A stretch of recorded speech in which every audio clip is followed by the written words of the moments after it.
Assalamualaikum, selamat datang di channel Ajam Awam.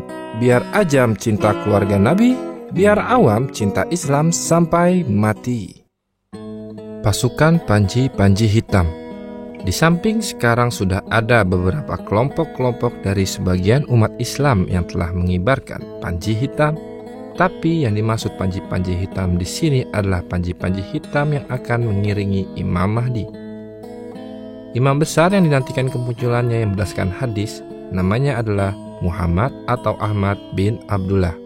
Diterangkan dalam hadis saat berkecamuk perpecahan antar 3 orang putra khilafah di sisi simpanan Ka'bah, maka ketika itulah muncul panji hitam dari timur yang pemimpinnya adalah Al-Mahdi. Pertanyaannya, di manakah tepatnya timur tersebut? Berikut adalah 2 wilayah di mana panji hitam mungkin akan muncul. Yang pertama adalah wilayah Khurasan. Ini adalah wilayah yang paling mungkin di mana panji hitam akan muncul, karena banyak hadis yang merujuk bahwa panji hitam adalah dari arah Khurasan. Di manakah Khurasan? Khurasan adalah wilayah yang sekarang meliputi Afghanistan, Tajikistan, Turkmenistan, Uzbekistan, dan sebagian Pakistan. Dan berikut adalah negara-negara tersebut. Afghanistan. Islam di Afghanistan sangatlah kuat. Islam sangat berpengaruh dalam segala aspek kehidupan masyarakat. Bahkan di setiap masjid di Afghanistan terdapat pula tempat tinggal untuk para tamu, tempat perayaan agama, serta sekolah. Hampir seluruh masyarakat semasa mudanya pernah sekolah di masjid. Setiap masjid dipimpin oleh mullah atau ulama yang ditunjuk pemerintah dan musyawarah masyarakat. Pasukan panji hitam sangat mungkin muncul dari Afghanistan. Selain karena agama yang kuat, mereka berpengalaman berjihad membela agama dan negara mereka dari jajahan Soviet dengan paham komunismenya. Berikutnya adalah negara Turkmenistan. Negara yang baru merdeka 1991 dari jajahan Soviet ini, 89% beragama Islam. Namun kenyataannya negara ini berpaham sekuler. Nuansa Islam sangat kurang. Dakwah Islam juga terasa kering. Islam terkadang hanya dijadikan simbol. Kekuasaan yang masih dipengaruhi oleh komunis semakin menekan kehidupan ibadah umat. Keyakinan agama makin direduksi. Pendidikan agama di sekolah-sekolah, baik tradisi maupun praktik keagamaan, banyak dilarang. Paham komunis memang sangat menekan kehidupan beragama. Semoga keimanan dan keislaman di setiap pribadi masyarakat tetap terjaga, yang mungkin mereka adalah calon pejuang dalam barisan pasukan panji hitam. Uzbekistan. Berbeda dengan Turkmenistan, setelah merdeka tahun 1991 dari cengkraman komunis Soviet, masjid dan madrasah seperti menjamur di seluruh Uzbekistan. Panggilan azan terdengar di setiap kota, dan ulama-ulama dari luar Uzbekistan berbondong-bondong ke Uzbekistan. Mungkin karena di Uzbekistan terdapat makam-makam imam besar Islam seperti Imam Al-Bukhari, imam hadis yang menjadi sumber utama referensi Islam.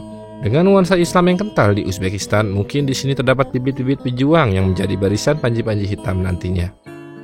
Pakistan.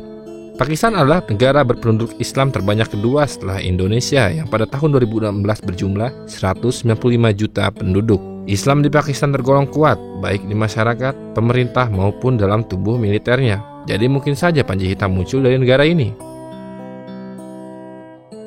Politik internasional selalu berusaha melemahkan Islam di negara-negara wilayah Khurasan, karena mereka menganggap kuatnya Islam di wilayah ini suatu saat akan menjadi ancaman bagi negara barat maupun negara timur.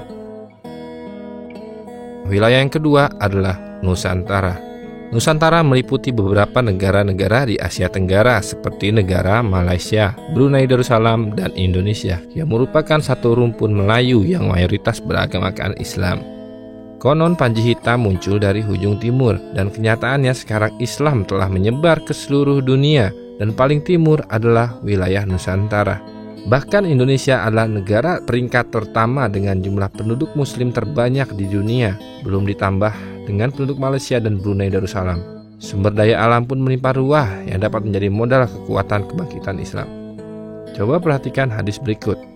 Sesungguhnya Allah menggulung bumi untukku sehingga aku bisa melihat timur dan baratnya. Dan sesungguhnya kekuasaan umatku akan mencapai apa yang telah dinampakkan untukku. Aku diberi 2 harta simpanan, merah dan putih. Dan sesungguhnya aku meminta Rabbku untuk umatku agar dia tidak membinasakan mereka dengan kekeringan menyeluruh. Agar dia tidak memberi kuasa musuh untuk menguasai mereka selain diri mereka sendiri sehingga menyerang perkumpulan mereka. Dan sesungguhnya Rabbku berfirman, Hai Muhammad, sungguhnya aku bila menentukan takdir tidak bisa dirubah. Sungguhnya aku memberikan untuk umatku agar mereka tidak dibinasakan oleh kekeringan menyeluruh. Dan aku tidak akan memberikan kuasa musuh untuk menyerang mereka selain diri mereka sendiri. Lalu mereka menyerang perkumpulan mereka, walaupun musuh mengepung mereka dari segala penjurunya, hingga akhirnya sebagian dari mereka membinasakan sebagian lainnya dan saling melawan satu sama lain.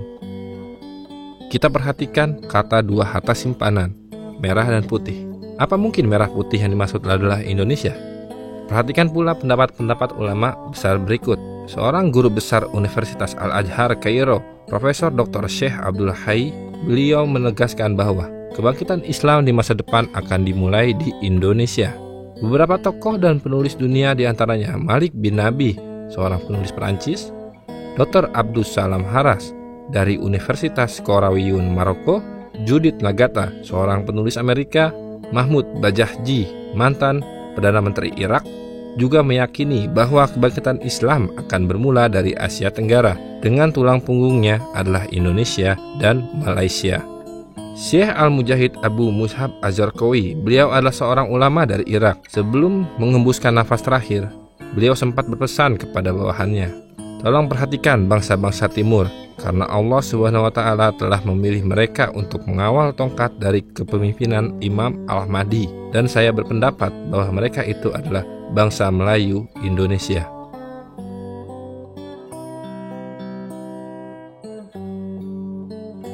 Oke, sekian dulu tentang di manakah Panji Hitam muncul. Dimanapun Panji Hitam bangkit, sebagai muslim pasti kita ingin menjadi salah satu yang berdiri di barisan-barisan saf-saf para pejuang tersebut.